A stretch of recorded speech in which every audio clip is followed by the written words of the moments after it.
अस्सलाम वालेकुम स्टूडेंट्स। आज हम लोग बीएफडी के इन्वेस्टमेंट अप्रेजल का एक पास पेपर करेंगे which is summer 2014, question number 2। ठीक है, समर 2014 का सवाल नंबर 2 हम सॉल्व करेंगे। और ये सवाल अगेन कैपिटल इन्वेस्टमेंट अप्रेजल का सवाल है और इस सवाल को हम डिस्कस करते हैं, इस सवाल को हम सॉल्व करते हैं। इस सवाल में देखते हैं कि हमसे क्या पूछा जा रहा है। देखिए, सवाल ये कहता है कि innovative builders and developers IBD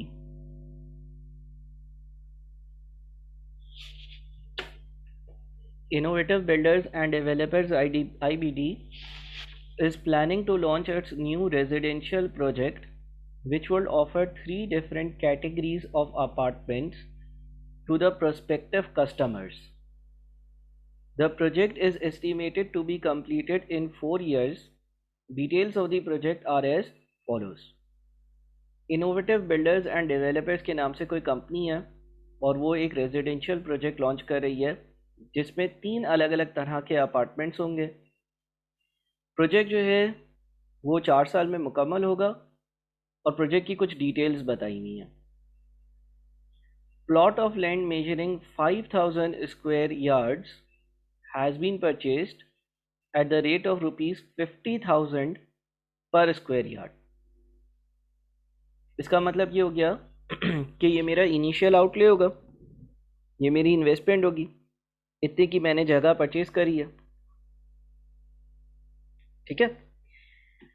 documentation fees for transfer of the plot, land levelling cost and architects fees are estimated at 20 million, 40 million and 15 million respectively. ये वो सारे खर्चे हैं जो हम पे करते हैं जब हम कोई जगह खरीदते हैं।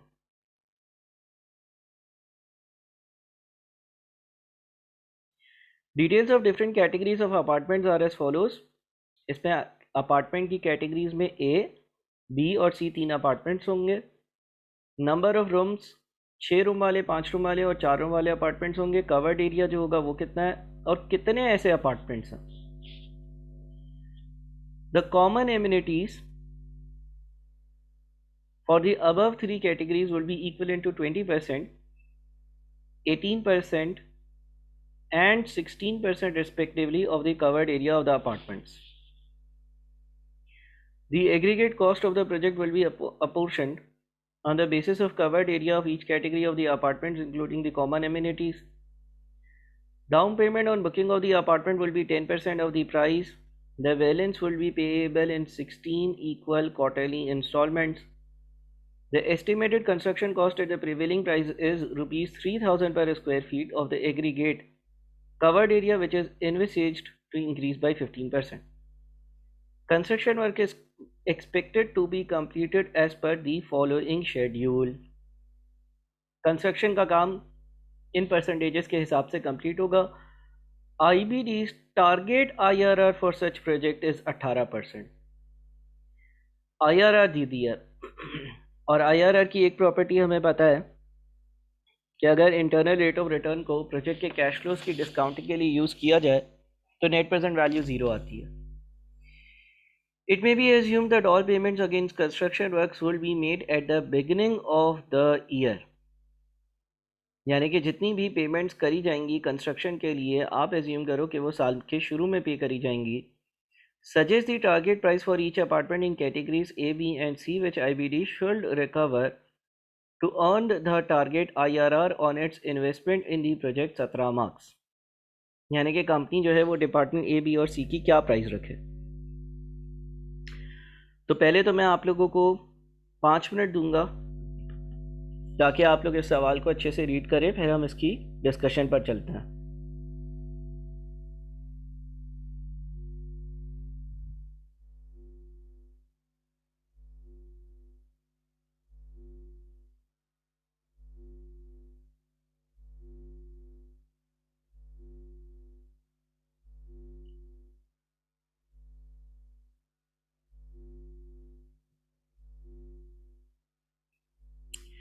आराम से मैं चाहूँगा कि आप लोग इस सवाल को जो है ना वो रीड कर लें, जिसके बाद हम मज़ीद आगे बढ़ें।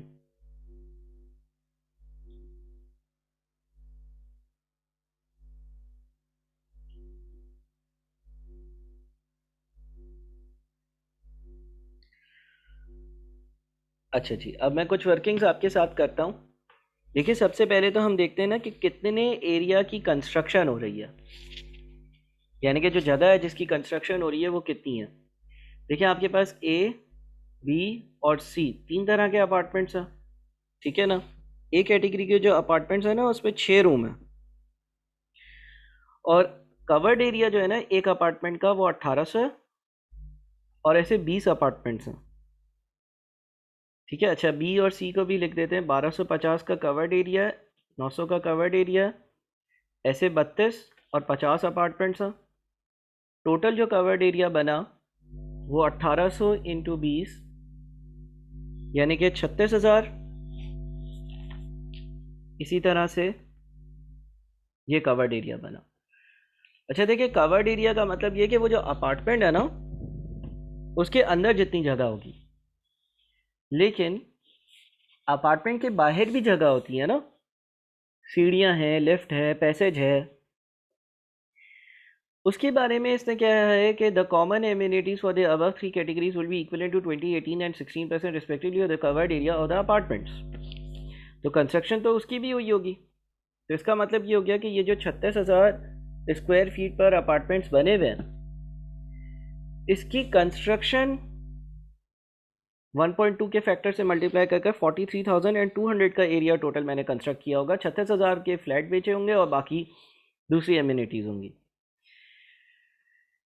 इसी तरह से इसको आपने 1.18 से मल्टीप्लाई किया, और इसी तरह से आपने इस 45,000 को भी 1.16 से मल्टीप्लाई किया, तो ये आपका टोटल एरिया आ गया 142,600। ये वो एरिया है जिसकी कंस्ट्रक्शन हुई होगी, ये हमने पहली अपनी वर्किंग कर ली। अब इस एरिया की कंस्ट्रक्शन हर साल बराबर नहीं हुई, आपने सवाल रीड किया अच्छे से।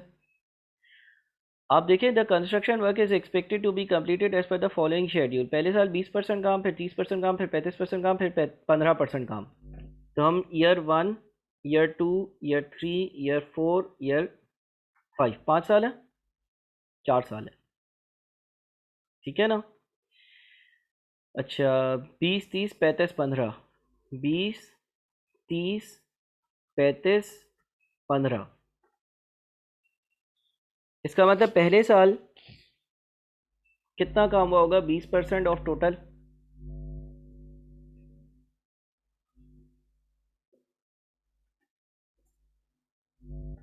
इसी तरह हर साल जितना जितना काम हुआ होगा ना वो हमने मेंशन कर दिया।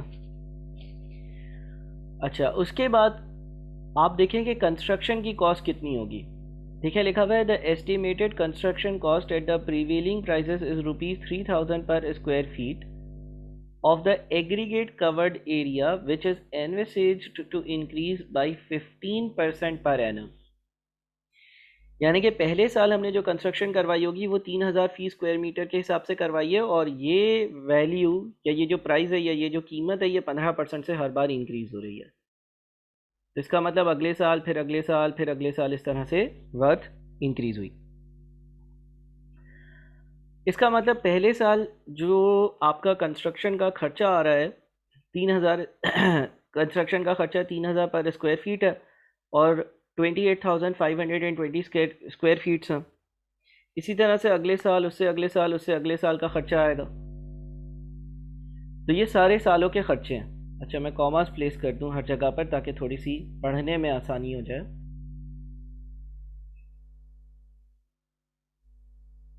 ठीक है जी, तो मैंने कॉमा प्लेस कर दिए सारे।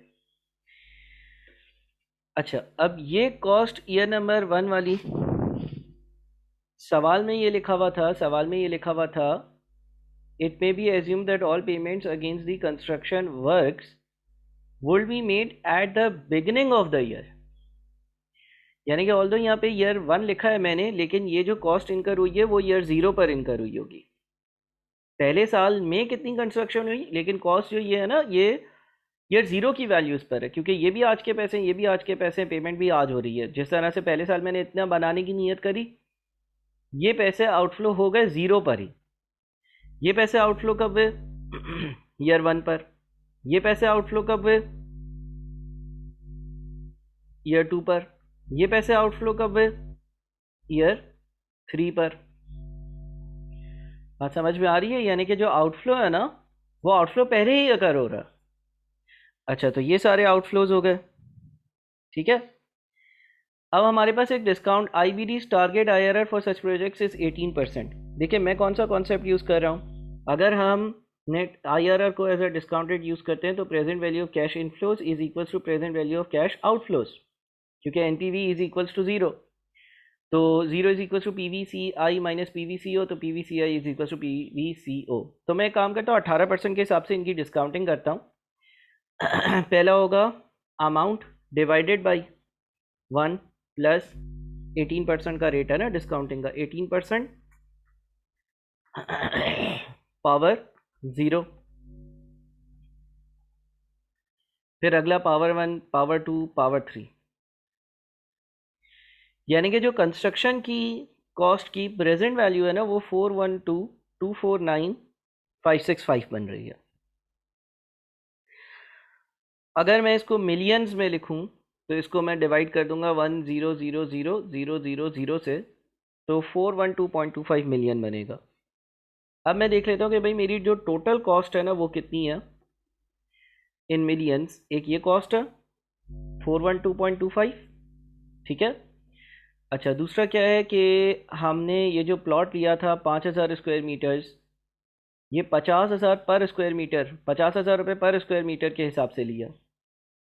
तो एक काम करते हैं ना, 5,000 इंटू 50,000, 250 मिलियन बनता है ना, ठीक है ना, 250 मिलियन बनता है। मैं अलग अलग ही लिख लेता हूँ, चलें। ये कंस्ट्रक्शन कॉस्ट हो गई।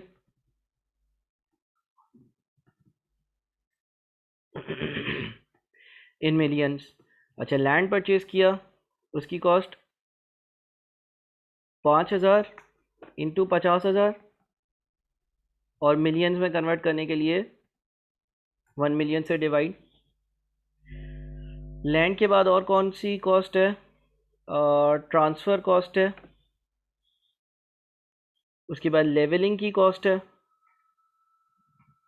उसके बाद आर्किटेक्ट्स की कॉस्ट है, आर्किटेक्ट की फ़ीस है,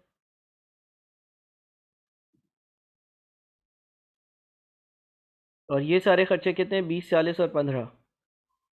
20, 40, 15। तो ये हमारे कुल मिलाकर सारे के सारे खर्चे बन रहे हैं, ठीक है।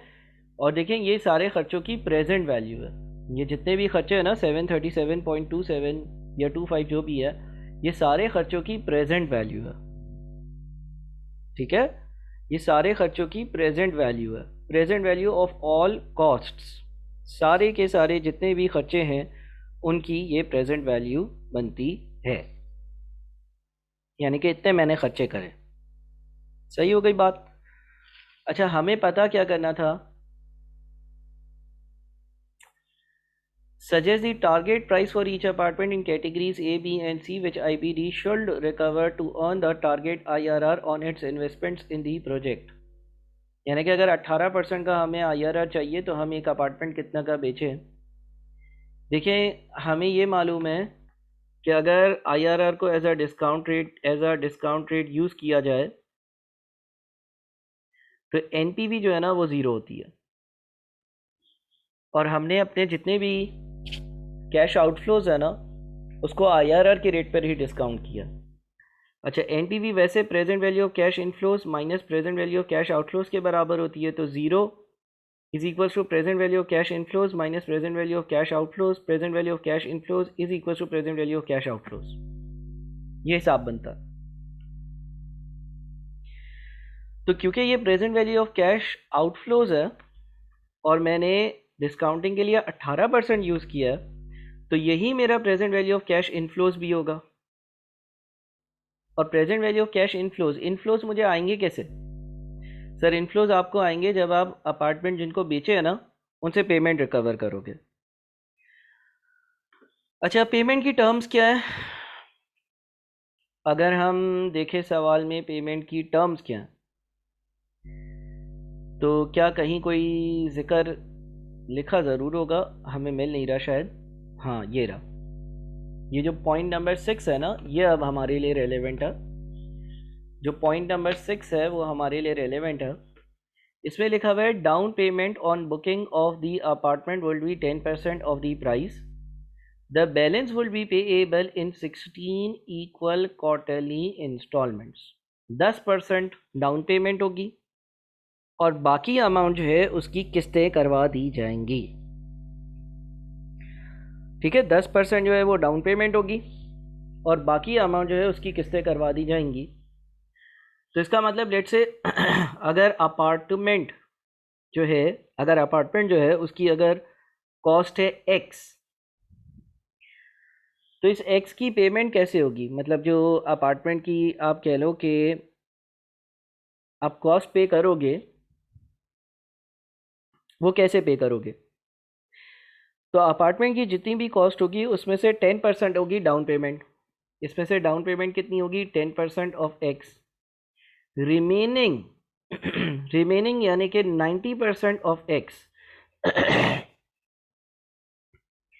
रिमेनिंग यानी कि 90% ऑफ एक्स जो होगा वो पे हो रहा होगा किस्तों में।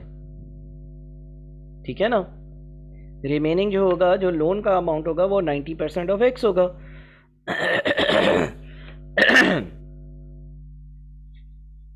और वो जो 90% ऑफ एक्स होगा ना, वो 16 किस्तों में पे हो रहा होगा। ठीक है, वो जो 90% ऑफ एक्स होगा वो 16 किस्तों में पे हो रहा होगा। अब ज़रा आप अपना दिमाग लगाएं और मुझे बताएं कि हम जो है वो इसकी वैल्यू कैसे निकालेंगे।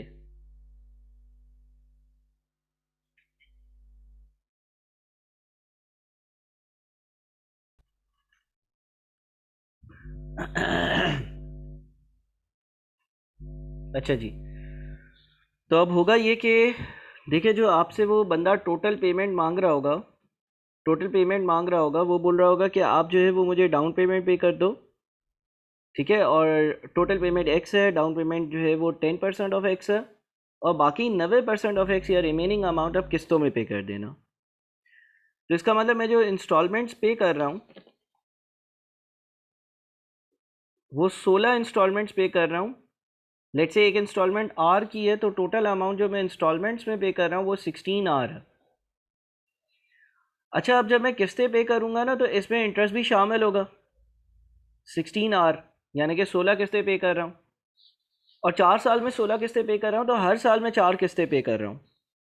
और ये किस्तों से मैं कितना अपना जो कैश प्राइस का अमाउंट है वो पे कर रहा हूँ 0.9x। तो 0.9x जो है वो 16 आर के बराबर है। लिहाजा इन टर्म्स ऑफ आर या in terms of X, R जो है वो 0.0563 है। 0.0563 एक्स, ये एक आर की वैल्यू है इन टर्म्स ऑफ एक्स।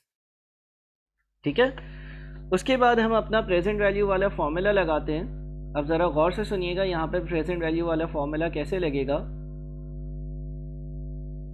देखिए, प्रेजेंट वैल्यू वाला जो फॉर्मूला है ना, वो है P is equals to R multiplied by 1 minus 1 plus I power minus N upon I। ठीक है, अच्छा जी, अब ये फॉर्मूला यहाँ पर कैसे लगेगा? यहाँ पर कुछ इस तरह से ये फॉर्मूला लगेगा कि आपके पास जो I है वो सवाल में 18% दिया हुआ, कंपाउंडेड क्वार्टरली की वजह से ये 4 से डिवाइड होगा, पावर में 16 आएगा। सर 16 क्यों आएगा? 16 इसलिए आएगा क्योंकि 4 साल हैं और हर साल में 4 पेमेंट्स है या 16 पेमेंट्स है। नीचे आएगा 18% अपॉन 4। ठीक है, ये आपका डिस्काउंटिंग का फैक्टर आया। अच्छा, इन टर्म्स ऑफ प्राइस आपने अपना आर कैलकुलेट किया है, यानी कि आपका आर जो है वो 0.0563 एक्स है, जहां पर एक्स जो है ना वो आपकी प्राइस है। अब देखो, जब आप किस्तों पर चीज़ लेते हो तो ये जो किस्तों की प्रेजेंट वैल्यू है ये लोन की अमाउंट के बराबर होगी। आपको एक चीज़ अगर पिछली पढ़ाई से रिकॉल कराई जाए तो cash price is equals to down payment plus loan. Down payment तो वो पैसा होता है जो उसी वक्त पे कर दिया जाए, कैश प्राइस वो होता है कि अगर मैं चीज़ कैश पे ख़रीदता तो जितने पे करता। तो इसका मतलब cash price minus down payment is equals to loan. जितना मैं उधार लूँगा वो क्या क्या होगा, कैश पे चीज़ खरीदता माइनस जो डाउन पेमेंट कर दी, उसके बाद जो बच गया वो मेरा लोन है। और ये भी याद होना चाहिए पिछली पढ़ाई से, loan is equals to present value of repayments. जितनी भी रीपेमेंट्स मैं फ्यूचर में करता हूँ उसकी प्रेजेंट वैल्यू लोन के बराबर होती है। इन दोनों को अगर मैं कंबाइन करूं तो प्रेजेंट वैल्यू रीपेमेंट यानी कि सीधे हाथ वाला हिस्सा, लोन जो है वो cash price minus down payment के बराबर है। कैश पर मैं ख़रीदता तो सारी चीज़ों की, सारे खर्चों की present value minus down payment, ये इक्वेशन बनेगा। ठीक है, इसको ज़रा सॉल्व करते हैं।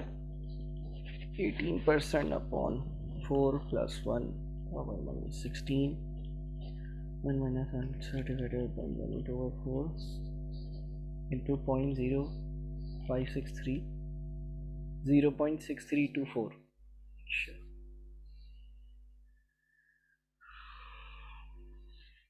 यहाँ पर सीधे हाथ पर आ रहा है 0.6324x। इसको फिर फर्दर सॉल्व कर देता हूँ मैं। इसमें 0.1 ऐड किया और 737.25 डिवाइडेड बाय आंसर 1006.5। ठीक है ना।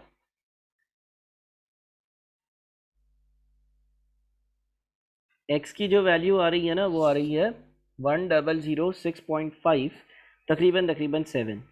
ये x की वैल्यू है। और x क्या है, x जो है वो टारगेट प्राइस है जो मैं मांगूंगा ताकि 18% का IRR अचीव हो जाए। इसको ज़रा मैं डेमोन्स्ट्रेट भी कर देता हूँ। ठीक है ना। Suggest the target price for each apartment. अच्छा, ईच अपार्टमेंट की टारगेट प्राइस बतानी है। चलिए, ये तो x की वैल्यू आई है ना, ये तो एक क्या कहते हैं, आप कह लो कि x की वैल्यू आई है, यानी कि पूरे के पूरे प्रोजेक्ट की वैल्यू आई है। ठीक है, पूरे प्रोजेक्ट की वैल्यू आई है ये हमारे पास जो आई है। अच्छा, बहरहाल चलें, यहाँ तक तो आप लोगों को कोई मसला नहीं है। अच्छा जी, अब देखिए ज़रा, मैं इसको ज़रा इस तरह से समराइज़ कर दूं कि ईयर ज़ीरो पर आप जो है वो डाउन पेमेंट मांगोगे जो आपके पूरे अपार्टमेंट, पूरे जो फ्लैट है उसका 10% होगी, यानी कि 1007 का 10% यानी कि 100.7 आप डाउन पेमेंट मांग लोगे। ठीक है, बाकी जो है उसकी आप किस्तें कर दोगे। तो 1007 माइनस 100.7 906.3 की आप जो है वो किस्तें कर दोगे। और 1 2 3 4 4 साल हैं, 4 साल हैं। हर क्वार्टर पर एक किस्त पे हो रही होगी, हर क्वार्टर पर एक किस्त पे हो रही होगी, हर क्वार्टर पर एक किस्त पे हो रही होगी, ऐसी 16 किस्तें होंगी। 906.3 जो है वो सारी किस्तों की प्रेजेंट वैल्यू होगी। एक किस्त कितने की होगी, एक किस्त के लिए हमें क्या करना है, हमने एक किस्त जो है वो इन terms of cash price calculate करी थी। एक किस्त जो है वो 1007 का 0.0563 यानी कि 56.69 की एक किस्त,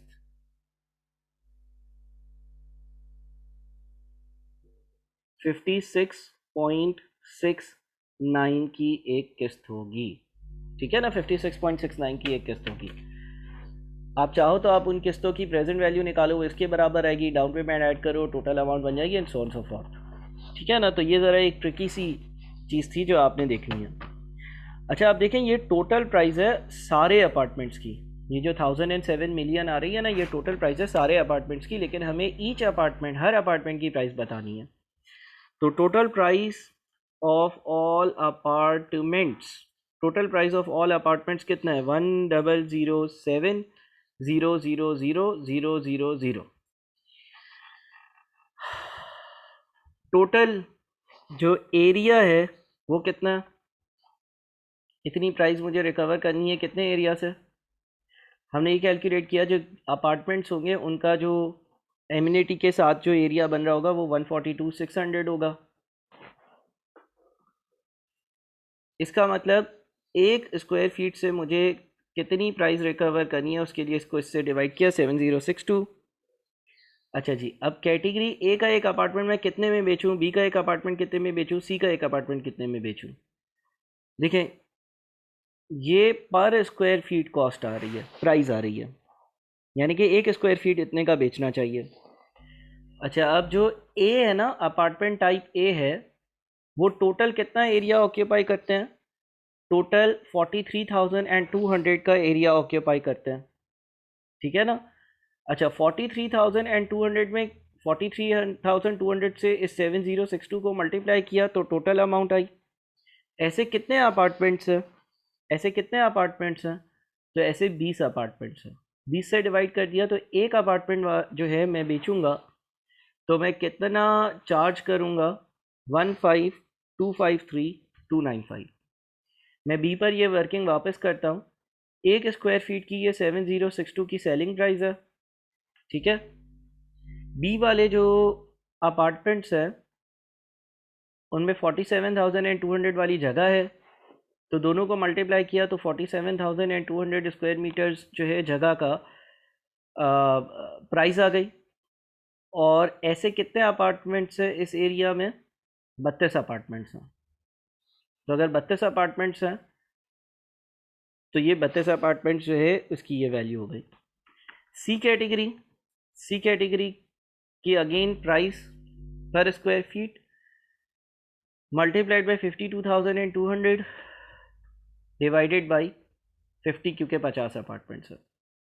जो इनरोल्ड स्टूडेंट्स हैं उनको ये लिंक शीट भी मैं दे दूंगा, तो उसमें ये काम आप लोग देख सकोगे, ठीक है जनाब। तो यहाँ पर ये सवाल पूरा होता है, आप इसकी प्रैक्टिस करें और फिर क्वेरीज मुझसे डिस्कस करें। बहुत शुक्रिया, अल्लाह हाफ़िज़।